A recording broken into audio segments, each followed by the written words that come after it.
Rossoneri and welcome to a new episode of our AC Milan Talk. We are ready to focus on new performances and new fixtures, as always, with all the going song, both on and off the pitch. But first of all, let me say hello to my two guests. Welcome to Adriano Del Monte. Adriano, how are you? Hello, Licia. Very well. Looking forward to getting into all of the matches to cover.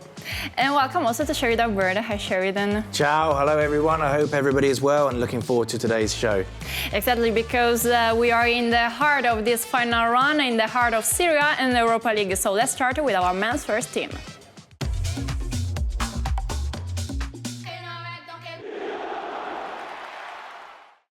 Great and beautiful memories for us at the Mapei Stadium, but the Rossoneri stage second half come back to draw 3-3 against the Neroverdi on 32nd Serie A match day. Among the positive notes that our Rossoneri showed once again that they never give up until the final whistle, Adriano.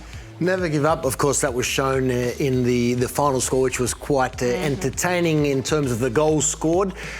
Despite the disappointment of dropping points, I still think there are some positives to take away from the match. But, of course, we would have hoped for a little better than 3-3.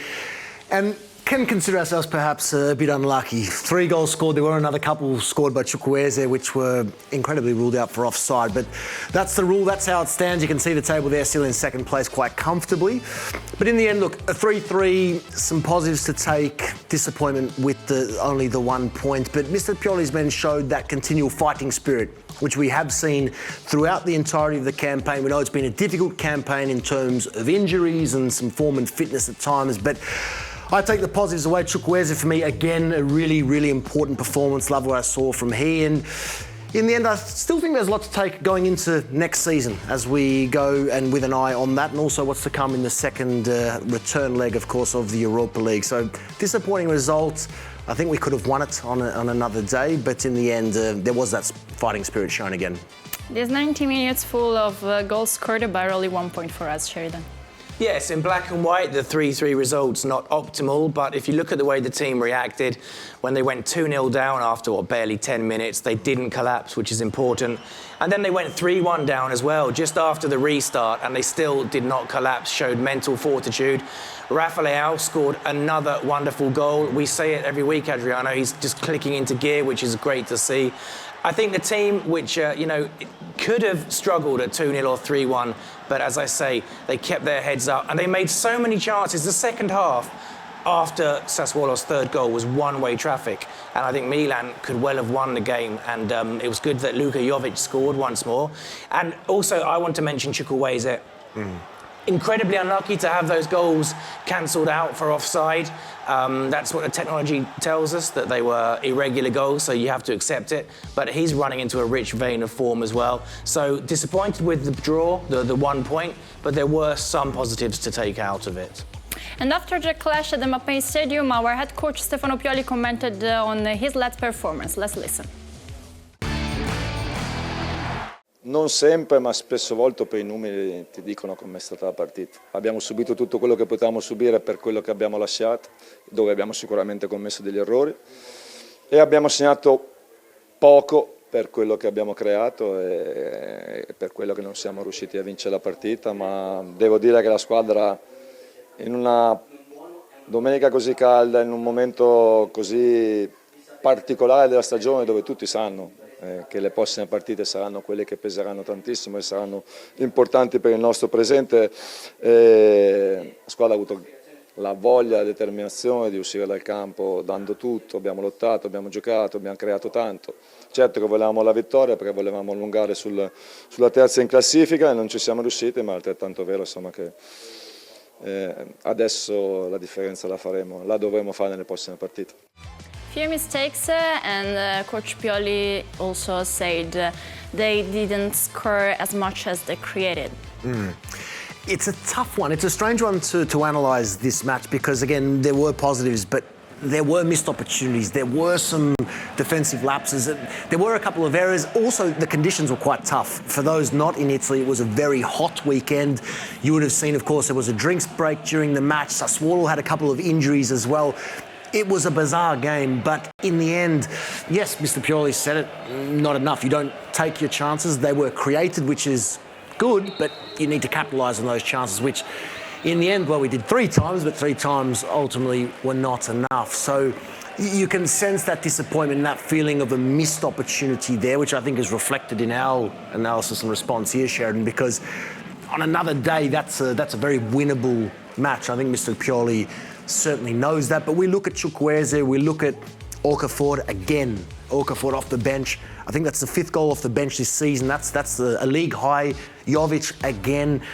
Leao again, and when it mattered most to stand up and get the team back into the match. So I still take the positives away, but ultimately 3-3, as you said, it's black and white. It's only 1 point, and that's not good enough.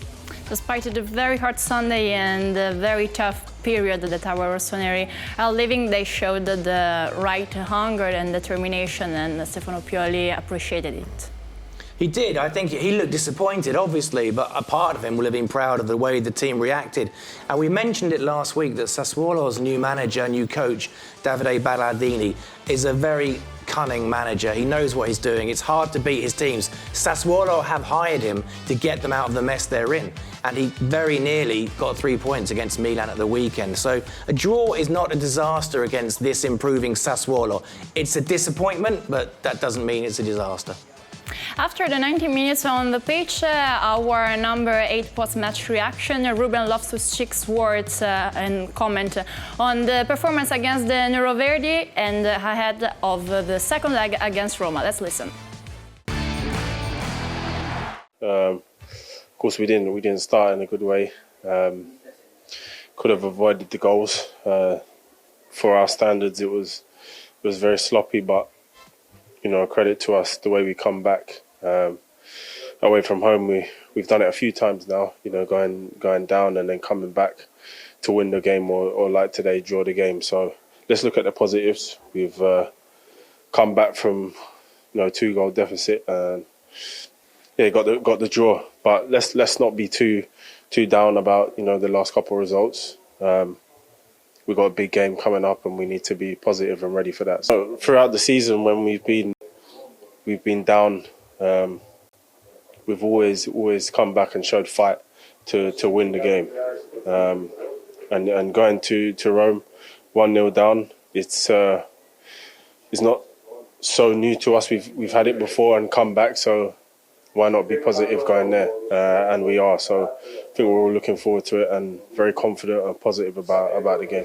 Before to know your feelings ahead of Thursday night, a little comment from you, starting with you, Adriano, on last week for the performance against Roma. What about this match?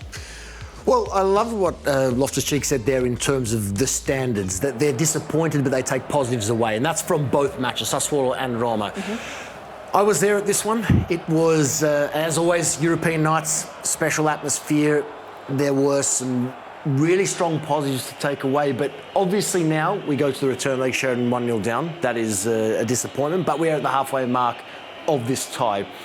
Again, on another night, perhaps a couple of opportunities could have been taken advantage of. Roma got that lone goal, which in the end separates the teams, Mancini scoring there. But I saw enough hunger, and I think also from the weekend, I'm sure you agree, Sheridan, but against Sassuolo, that ability to come back and fight back, that's what we're going to need to see in the return leg this week.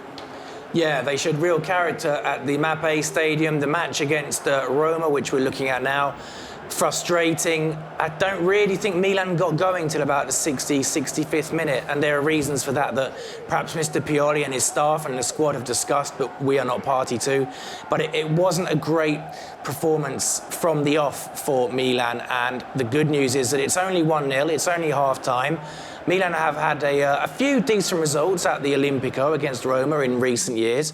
And I saw in Ruben Loftus-Cheek's eyes there, he looks determined. He looks like someone who, they all know what they have to do, and they look determined, and they look like they're capable of something special. And your feelings for the second leg? Well, as we said, going in, it's 1-0. So we're at the halfway mark of a match, no away goals, nothing counts, that rule's now gone. So it's a 1-0 half-time of a match, away in Rome. And I think the pressure shifts now to the home team. Roma will be coming in with a lead. They will be expected to continue that. I think that could release a bit of the pressure on the Milan players after what has been a really busy few weeks. We know that. And there have been many positive performances at the Stadio Olimpico in recent seasons. I think this team will come in determined, hungry, and ready. And we know must win. So there is the pressure, but they also know what they have to do. And I think there's enough to take away from the weekend. Maybe I'm being optimistic, but I think certainly that we can see a repeat of what we've seen in recent seasons. This team can go there. No rush to score early. Ease your way into the match, do what needs to be done, but there are plenty of attacking weapons. Remember Giroud had that chance late in the first leg. There will be chances. Must respect Roma. It will be a very nice atmosphere to play in front of, but there will be chances. It's about taking advantage of those chances, maybe doing what we could have done a little better against Sassuolo, but I'm confident that they can put their best foot forward. Are you confident, Sheridan? Of course, I agree with Adriano. Don't force it. You don't have to go out and score tons of goals in the first half. It's a European match. It will be slightly different. There'll be a different flavour.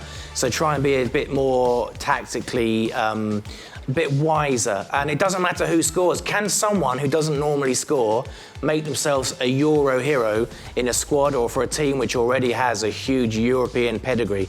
Can it be anyone that we don't normally expect to score a goal or a couple of goals? So it's a great opportunity for someone or for a selection of players to make themselves a really big star. And we know how these ties work as well. If we are to just ease our way, settle into the match, get that opening goal, all of a sudden it's level, the pressure is fully on Roma to respond. And that's what makes European ties so intriguing, so interesting to watch. So patience and calm, it's only 1-0, plenty of opportunities, plenty of time, and I think we're really excited for Thursday night. Yeah, exactly. Nothing done yet, and this is also the main thought into Stefano Pioli's words ahead of the second leg at the Stadio Olimpico. Let's listen to his words together. Non siamo secondi in classifica o ai quarti di finale di Europa League perché siamo stati fortunati.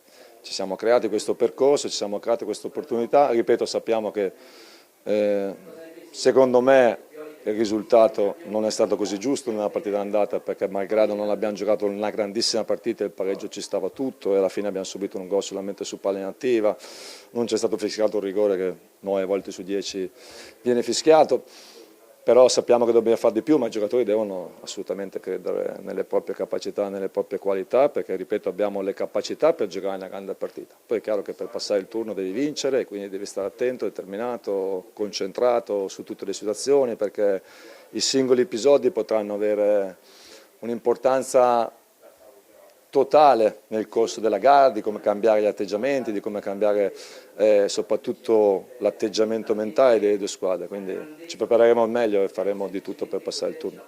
These are very important days also because changing our topic and focusing again on Serie A is Derby della Madonnina time on 33rd Serie A match day, Adriano. It's a big week. There's a lot to come. Obviously, as always, this derby sold out well in advance. Of course, it's a Milan home match, which makes it even more special. And we know the situation. We know the situation here. Inter Milan, with a win in this match, will be champions of Italy. And we do not want that to be the case. And there is a way to prevent that.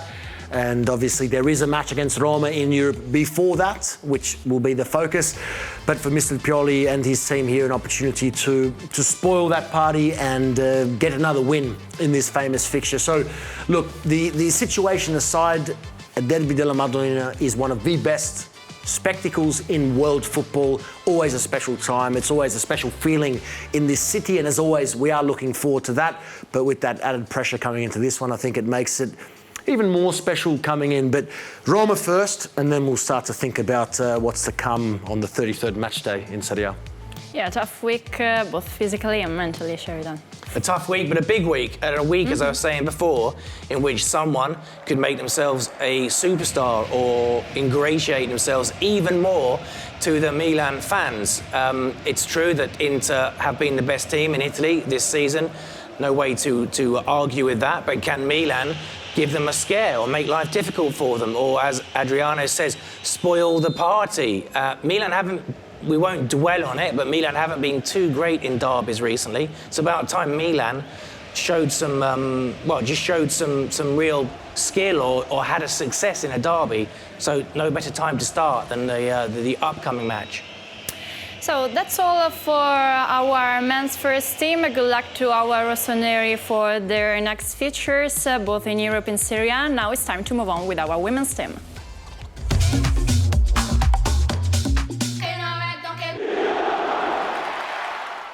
After the international break, Corti's side came back to the league and the rossoneri kept the good run of positive results through to victory against Napoli, Mascarello, Bergamaschi and Dubkova on the score sheet. It was entertaining. A little tougher than I initially thought, Sheridan, but it was entertaining, and the pressure that I've placed on our rossoneri to win the remaining fixtures in the season continues, and we knew this wouldn't be straightforward because Napoli, of course, are battling for relegation. It's them and Milan in the bottom two, so plenty on the line, of course, for this Napoli team. You can see the standings there, but a really impressive win, and we say it every week, Sheridan, but these are the sorts of wins that will now set the standard for next season, and that's what it's all about. Finishing strongly in this bottom half of the table, ensuring that we finish top of the bottom half of the table, and a result like this, a dramatic late winner like this, is a great step forward. This match was like a roller coaster, Sheridan, more or less like the rossoneri season. It was. I mean, at least the team scored lots of goals again. Perhaps conceded a few goals which they shouldn't have. Let's say they were wearing your favourite kit again, Licia, in the lucky pink outfit. But there were some good goals. I mean, Napoli are where they are for a reason. They do make a few mistakes in defence, so they will always give you chances. There's that's the first goal which set things going. A decent headed effort for Marta Mascarello, who isn't known for her aerial ability, but she leapt there. She was a tower and got above the much taller defenders. And it's just good again that the team are scoring lots of goals. Perhaps too many conceded, but things are looking bright for next season. What we should expect from the next match. Look, another test. I think plenty to take away from this one. A bit like the men's first team. A really tight match. You said a roller coaster, Licia. It was like that, and it requires the spirit and the skill to will yourself back into it. And in this match, of course, they did. We'll see the very, very late winner soon because Napoli did equalise here to make it 2-2 with only minutes remaining. I think taking that into the next game, again, each match provides a different test. I think it's very clear that rossoneri will go into every match remaining as the favourite to win. They are expected to win. We've spoken about the fact that perhaps on another season they would have been in that top 5 of the standings, but taking away the confidence and the energy and enthusiasm from these sorts of wins. And Sheridan, they now need to keep up with this good run also against Sampdoria. Yeah, this late goal by Camilla in the 92nd minute showed character. The team didn't give up, and they're dominating this part of the league, this second part of the season. And let's just hope they can keep scoring the goals, maybe keep it a bit more watertight in defence, but just keep scoring goals, keep having fun as well, importantly. So congratulations to our rossoneri and good luck for the matchup against Sampdoria. But now it's time to change topic and to move on with our under-19s.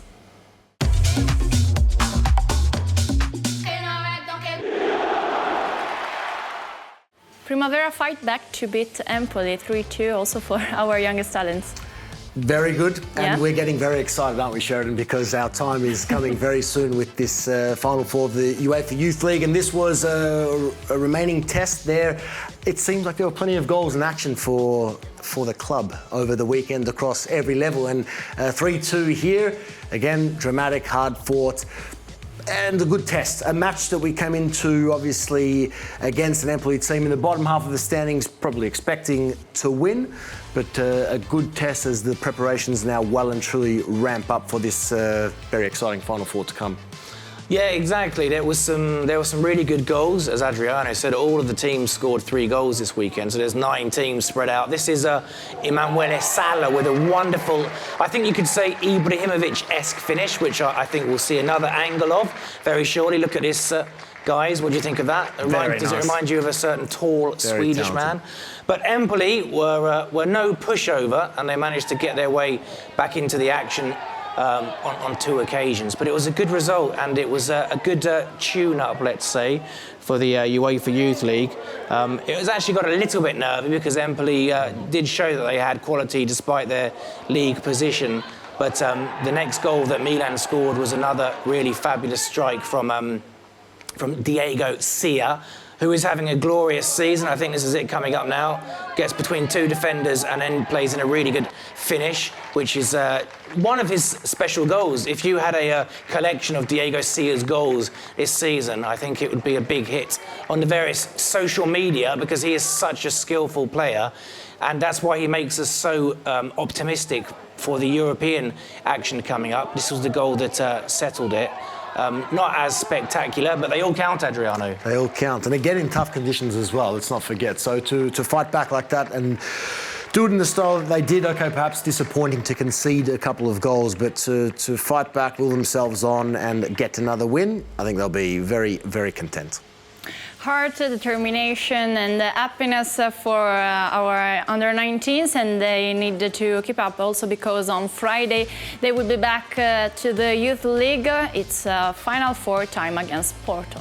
It's time. This is very cool, Sharon. I know you've been looking forward to this, but look at some of those big clubs that have been eliminated. Of course, we eliminated Real Madrid in the previous round, but Olympiacos, Porto, Nantes, we were here 12 months ago, the only team to return to this stage of the competition. It's a wonderful opportunity to go all the way. It's a wonderful experience for these players. These are, of course, scenes in the previous round against Real Madrid.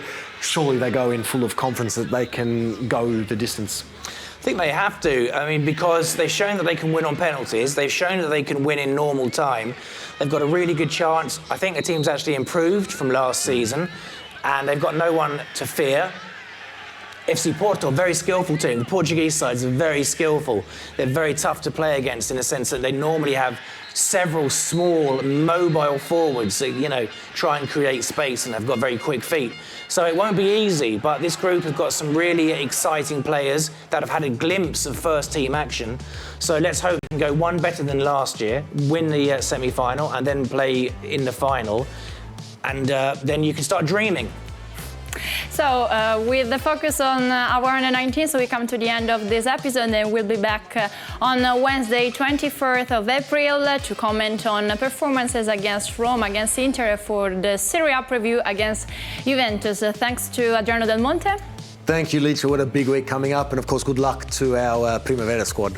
And thanks also to Sheridan Bird. Thank you, my pleasure. Looking forward to a huge week. See you next week, guys, and thanks for following us. See you again, as always, on AC Milan Talk. Ciao.